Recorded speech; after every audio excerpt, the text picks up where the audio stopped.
at Christmas about our kids and forget about Jesus. Jesus said, I am the light of the world, and I just don't tell you, how can you not and forget about Jesus if you haven't accepted Jesus Christ as your Lord and Savior? And just on the day that we celebrate Jesus' birthday and we buy all the gifts for our kids, and the only thing that God want to do is give you a gift on his birthday and set you free.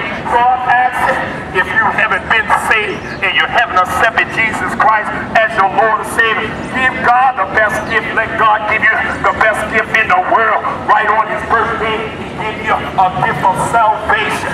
And today, I tell you, salvation don't belong to you. It belongs to the Lord. See, it's nothing you think about me. It's only through the grace of God that I'm right here today to tell you my testimony. I'm right here used as a servant of the Most High God because I know